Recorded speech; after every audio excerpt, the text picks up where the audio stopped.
Bonjour, j'espère que vous allez bien. Moi, je vais très bien par la grâce de Dieu. Je suis la reine des serpillères, la Miss Ménage 2026. J'ai été reconduite pour 2026. Alors, je vais vous faire cette vidéo. Il faut vraiment que je trouve le temps. Je le disais dans ma vidéo précédente qu'il faut vraiment que je trouve du temps. Là, j'ai ma Bible, je voulais aller prier, mais je me suis dit, Annick, tu fais vite ta vidéo et ensuite tu vas prier parce que sinon, après, c'est compliqué une fois que j'ai commencé la journée. Le Seigneur me met à cœur de sensibiliser les jeunes filles, de sensibiliser les femmes aussi, que les femmes sortent de la victimisation et qu'elles assument leurs erreurs. Et pour ce faire, je vais vous raconter une anecdote qui me concerne. Il faut que je me dépêche avant que mon binôme n'arrive. Il est parti accompagner les enfants à l'école. C'est pour ça que je tiens à le faire justement pendant qu'il est là maintenant. Alors il y a quelques années de cela, peut-être environ 10 ans, j'ai rencontré un homme. Alors, je n'étais pas bien, voilà, la dépression, le stress. Je venais de terminer mes études, donc je n'étais vraiment pas bien, j'étais complètement perdue, je me posais des questions. Et comme très souvent, moi, quasiment toutes mes rencontres, hein, je les ai faites sur Internet parce que je suis très casanière, je ne sors pas, donc c'est le seul moyen que j'ai pour rencontrer des gens. Donc, je m'inscris sur un site de rencontre et puis je rencontre une personne. Et on commence à échanger et je vais voir la personne. Donc on se fixe un rendez-vous, je vais vraiment essayer d'aller vite et je vais voir la personne. Donc je vais payer le transport, j'avais pris un blablacar et je vais voir la personne. Alors première chose, la personne vient me chercher dans une voiture mais pourrie. Ceux qui connaissent un peu les voitures qui font les clandons en Afrique, c'était vraiment une voiture pourrie. Mais là, c'était même pas le problème. On arrive chez la personne, il habite dans une grande maison, enfin, il est logé par l'État, il m'explique un peu. Et il travaille, il est gardien de prison. Donc il est dans un village un peu perdu. Excusez-moi, j'ai eu un coup de fil, donc la personne vient me récupérer et on va chez lui, il habite une grande maison. Et il m'explique que voilà, il a eu un accident, ça faisait 6 mois qu'il était en arrêt maladie et il va reprendre cette semaine, donc il n'est pas bien.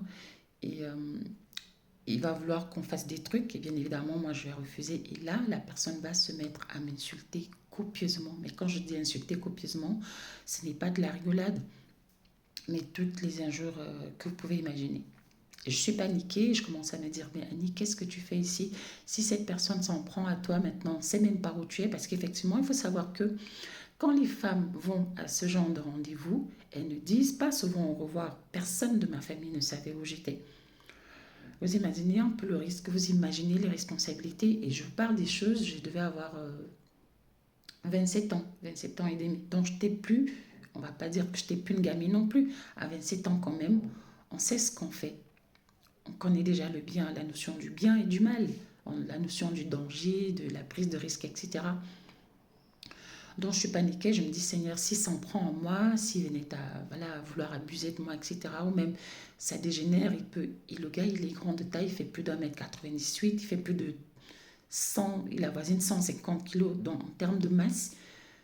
C'est vrai que je suis grande aussi, mais s'il voulait s'en prendre à moi, finalement, euh, on va aller faire des courses samedi. Parce que moi, je suis arrivée vendredi, on va faire des courses. Et là, il me dit qu'il n'a pas d'argent. Il me demande si je peux payer le carburant et si je peux lui donner des sous pour faire des courses. Ce que vous, les jeunes, vous appelez maintenant red flag, machin truc, ça aussi, ça aurait dû m'alerter. Il y a déjà le fait qu'il m'a insulté, le fait qu'il aille me demander les sous pour faire des courses, ça ne m'alerte pas pour autant. On rentre finalement, il va aller travailler lundi, donc il va m'accompagner mardi soir. Non, il va m'accompagner, oui c'est ça, mardi soir. Je rentre. Et là, j'ai le culot de lui dire, oui, mais pourquoi est-ce que quand je suis venue te voir, tu m'as reproché, tu as commencé à m'insulter parce que je n'ai pas voulu me donner à toi. Il recommence à m'insulter de la plus belle des manières. Bon, je vais bouder pendant quelques temps, environ une semaine. Finalement, il va revenir, il va s'excuser. Allez, on va reprendre contact, on va recommencer à échanger. On va encore convenir dans notre rendez-vous, donc je vais retourner le voir. Et cette fois-ci, bon, on va faire des trucs. Et lorsqu'on fait des trucs, j'insiste vraiment dessus. La première fois, on va le faire, je vais exiger qu'il mette un préservatif.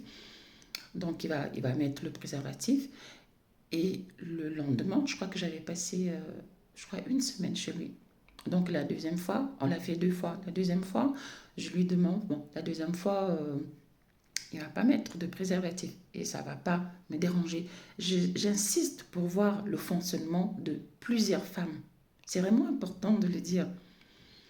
Finalement, quand je vais rentrer, déjà, je ne vais pas prendre la pilule du lendemain.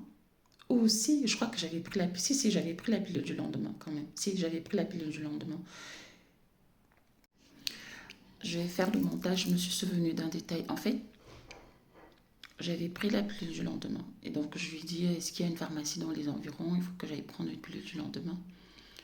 Donc, il va chercher la pharmacie. Il me dit, mais je sais pas, dans mon village ici, c'est dimanche, je sais pas si on va trouver une pharmacie. Il va encore me sortir le coup de non. Dans mon village, il n'y a pas de pharmacie, il faut qu'on aille plus loin. Donc, on va aller un peu plus loin et là, on va trouver une pharmacie de garde. Et il va encore me sortir que, comme on est sorti de son village, donc on a dû rouler, on va faire l'aller-retour. Il n'a pas de sous, encore une fois, pour le carburant et pour payer la pilule du lendemain. Donc, on va prendre je vais prendre la pilule du lendemain. Enfin, là, on va arriver à la pharmacie. Je vais sortir ma carte, je vais payer. Et, euh, et puis, je vais encore payer le carburant. Et, et donc, on va rentrer. Et bien évidemment, on l'a fait que 2 fois. Et donc, il y a eu la première fois où on l'a fait avec préservatif. Et la deuxième fois, on l'a fait sans préservatif. Je vais prendre la pilule du lendemain et je lui dis, ok, c'est bon, on va plus le faire. Bon, il va respecter. Donc, jusqu'à ce que je rentre, on l'a plus fait. Bon, ce détail était important et je l'ai collé. Il est important, pourquoi? Parce que voilà, un homme qui te dit, comme vous allez chercher la pharmacie pour acheter la pilule du lendemain, il faut que tu rembourses, tu payes pour le carburant et que tu payes toi-même ta pilule du lendemain. Voilà le genre d'homme avec lequel j'ai accepté de coucher. Et c'est ce que les femmes font. Donc, je vais faire un collage de tout ce que j'ai fait avant et vous allez écouter l'histoire. C'est vraiment important, la pilule du lendemain. Mais la pilule du lendemain ne fonctionne pas souvent. Et même avant d'arriver à l'étape de la pilule du lendemain, tu ne fais pas des trucs avec un inconnu sans avoir fait des examens et tu commences à faire des trucs avec lui sans préservatif. Voilà vraiment les situations dans lesquelles les femmes se mettent. Alors, quand je rentre, je crois au bout de 2 semaines, je vais lui dire, tu sais, je ne vois pas mes menstrues. C'était pas faux parce que j'ai un cycle menstruel très irrégulier. Donc, comme on avait fait des trucs, bah, je commence à me poser des questions. Et là, je lui envoie un message. L'idée aussi, c'était peut-être de voir quelle allait être sa réaction parce que je n'étais pas si inquiète que ça. Et là, je lui dis, bah, tiens, j'ai pas vu mes menstrues, je pense que je suis enceinte. Et là, le gars, il m'a copieusement insulté, il a même insulté mes parents. Alors imaginez si j'étais vraiment enceinte, qu'est-ce qui se serait passé? Je vous laisse imaginer le scénario. Je ne sais pas dans quoi j'allais me retrouver. Peut-être qu'au pire des cas, j'allais me faire. Parce que le gars me dit, ouais, comme je suis français, tu vas avoir tes papiers français, machin, tu vas venir me coller une grossesse. Mais je vous assure, il m'a dit des trucs. Donc, soit j'allais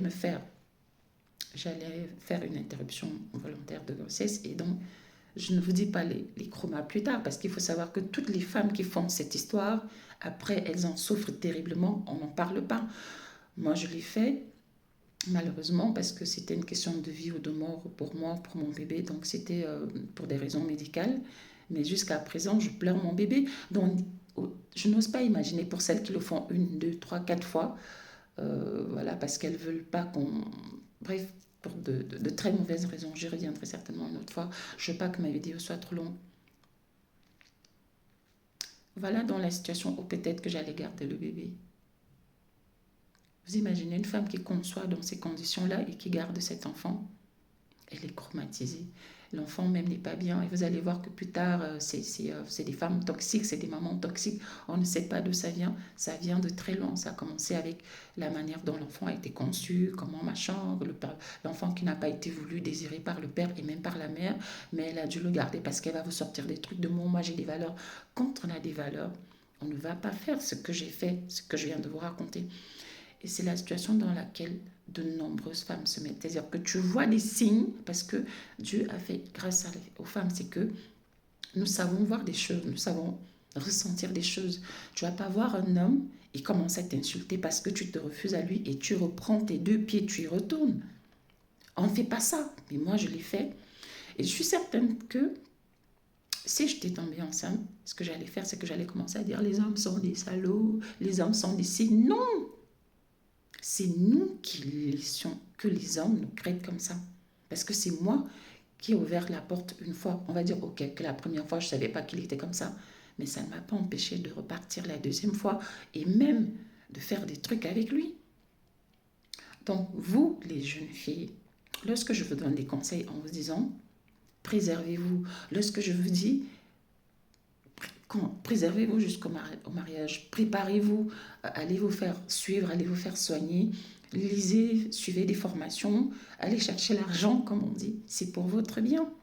Parce que si vous ne faites pas ça, si vous reproduisez le même schéma que vos mamans, comme le mien par exemple, l'histoire que je viens de vous raconter, ce qui vous attend, c'est des traumas, ce qui vous attend, c'est des regrets.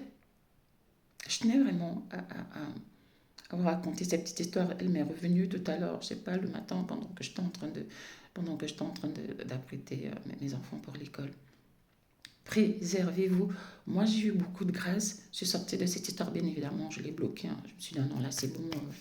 Euh, mais sauf que quand je l'ai bloqué, c'était trop tard parce que, comme je dis, j'avais déjà couché avec et je m'étais même exposée au point où j'aurais pu concevoir de cette personne-là. Et comme je dis encore, imaginez-vous les risques si j'avais réellement conçu de cette personne. Voilà les situations dans lesquelles les femmes se mettent. Et je vais conclure en disant, vous savez pourquoi j'étais repartie? Or, il est grand, il est beau, il est éloquent, il est cultivé. C'est pas faux. Le gars, il faisait, comme j'ai dit, plus d'un mètre 98. Et comme moi, je fais 1m80, donc je me disais, non, je fais 1m82. Donc je me disais, ouais, on va former un beau couple. En plus, il est éloquent, il est cultivé parce que moi, il est intelligent parce que moi, c'est important. C'est vraiment des critères pour moi. Ça, c'était avant. Maintenant, ce n'est plus mes critères. Donc, le fait qu'il soit toxique, le fait qu'il soit méprisant, le fait qu'il soit vulgaire, parce que quand je dis des injures, c'était vraiment des injures, ça ne me dérangeait pas. Ce qui m'intéressait, c'était qu'il est éloquent. Et c'est ça le problème des femmes. C'est-à-dire que on ne s'attarde que sur des futilités. Il est élégant, il est grand, il est diplômé, il est bien en lit. Mais les valeurs, est-ce que cet homme a des valeurs? Est-ce que cet homme te respecte? Est-ce que cet homme est prêt à te protéger? Est-ce que si tu conçois de cet homme-là, il va accepter enfin, il va assumer la paternité, il va. Ça, c'est des questions que les femmes ne se posent pas la plupart du temps. Mais comme je vous dis, c'est-à-dire qu'un homme qui, tu vas le voir, après il te demande les sous pour aller mettre le carburant dans la voiture, te demande les sous pour aller faire des courses, ça ne se fait pas. Mais j'étais repartie. Et cette fois-ci, comme je dis, je ne suis pas repartie que pour aller le voir. Et j'ai accepté de coucher avec 2 fois. La première fois, j'avais exigé un préservatif. Et la deuxième fois, je ne l'ai pas exigé. Voilà les choses dans les situations dans lesquelles les femmes se mettent. Et quand elles se retrouvent dans ces situations-là, elles se mettent à diaboliser les hommes. Non, nous avons une grosse part de responsabilité dans ce qui nous arrive. Nous avons une grosse part de responsabilité parce que oui, la femme a la capacité de dire non, elle a la capacité de ne pas accepter. La première fois, on va m'accorder le bénéfice du doute en disant que je ne savais pas qu'il était comme ça. Mais en repartant la deuxième fois, j'avais pris tous les risques. Je savais ce qui m'attendait et je savais surtout que si je refusais encore de coucher avec, il pouvait se montrer violent. Mais ça ne m'avait pas empêché de partir. Parce que dans ma tête, c'était que non, il est beau. Nous allons former un beau couple quand on va marcher bras dessus, bras dessous dans la rue. Les autres vont nous envier. Et à l'époque, voilà, il y avait déjà un engouement avec les réseaux sociaux. Et peut-être que je m'étais dit aussi que quand j'ai posté nos photos sur les réseaux sociaux, j'aurais des likes. Voilà le piège dans lequel les femmes tombent. Et il faudrait donc qu'on sorte de la victimisation et qu'on commence à mettre du doigt dedans. Et moi, je le fais en parlant de ma vie. Je vous raconte souvent que j'ai été une femme toxique. J'y reviendrai pour vous expliquer tellement de choses, pour vous sensibiliser, vous, les jeunes filles. Et la chance que vous avez, c'est que vous avez aujourd'hui des coachs, des influenceurs, vous avez du contenu qui justement comme le mien, parce que quand je viens raconter une telle histoire, c'est pour vous sensibiliser, pour que vous ne fassiez pas les mêmes erreurs que moi. Pour que, en fait, vous avez des choses aujourd'hui que nous, on n'avait pas à mon époque, que nos mamans n'avaient pas. Alors vous n'avez pas croire à l'erreur. Parce qu'une jeune fille qui tombera sur cette vidéo, mais qui va quand même encore aller s'amuser, aller faire ce que j'ai fait, c'est-à-dire aller faire des trucs avec un inconnu sans préservatif, aller faire des trucs avec une personne qui t'insulte, qui te méprise, ça veut dire que c'est, en fait, non seulement tu n'as rien là-dedans, mais surtout que tu es en train d'aller te chercher, tu es en train d'aller, comme on dit, creuser ta propre tombe et éventuellement celle de ton futur enfant. Parce que si tu conçois d'une telle personne, tu te retrouves, mais M, le mot c'est M-E-R-D-E. Je n'ai pas envie de prononcer ce mot. Tu vas te retrouver dans des problèmes inouïs. Et cet enfant avec, parce que tu conçois d'un tel enfant, tu vas le détester même involontairement.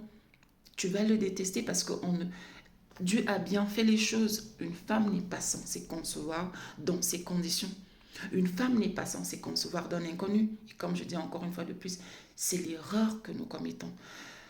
Je ne voulais pas faire une longue vidéo finalement. Elle est longue, je crois que je vais la faire en deux parties, partie 1, partie 2. Voilà, que le Seigneur vous bénisse, que le Seigneur me bénisse. Je prie à moi qu'il me donne le temps, me donne la force de souvent faire au moins 2 vidéos par semaine. C'est pas évident, mais qui me permet de pouvoir m'organiser parce que le mal est profond. Le mal est profond parce que ce qui m'a surtout motivé à faire cette vidéo, c'est parce qu'hier, je suis tombée sur une publication sur Facebook d'une fille, je crois qu'elle a publié une vidéo en disant que, soit une vidéo, soit une photo, en disant que malgré qu'elle a pris des précautions, elle est quand même tombée enceinte. Et donc, il y avait des mamans il y a une maman qui a commenté en disant, mais on est à quelle époque? Nous, à notre époque, quand une femme était enceinte, elle le cachait, mais maintenant, vous, à votre époque, vous avez un doute, un soupçon que vous êtes enceinte, vous venez publier sur les réseaux. Et là, il y a une jeune fille qui est venue commenter, ouais, nous, on n'est pas de votre génération, nous, on a accepté de ne plus subir, nous, on n'est pas comme vous. Vous n'êtes pas comme nous. Mais quand on voit ce que qui vous revendiquez de ne pas être de notre génération, quand on voit ce que vous faites, c'est grave. Moi, par exemple, aujourd'hui, je me revendique comme étant une femme différente de celle de la génération de ma maman. Sauf que ma maman n'aurait pas fait ce que je viens de vous raconter. Ma maman n'a pas fait ce que je viens de vous raconter là. Ma maman n'a pas fait ça. Elle a rencontré mon papa quand elle était vierge. Ils se sont mariés tous les deux, ils étaient puceaux. Et ils se sont mariés, voilà, ils ont commencé à faire leurs enfants. Les femmes de l'époque de ma maman ne faisaient pas ce que je viens de faire là. En tout cas, la grande majorité. Parce que c'était comme un déshonneur pour la famille. Les femmes de l'époque, de la génération de ma maman, n'allaient pas rencontrer un inconnu dans son village et elles se retrouvaient en train de faire des courses, en train de payer le carburant et en train de coucher avec. Elles ne faisaient pas ça.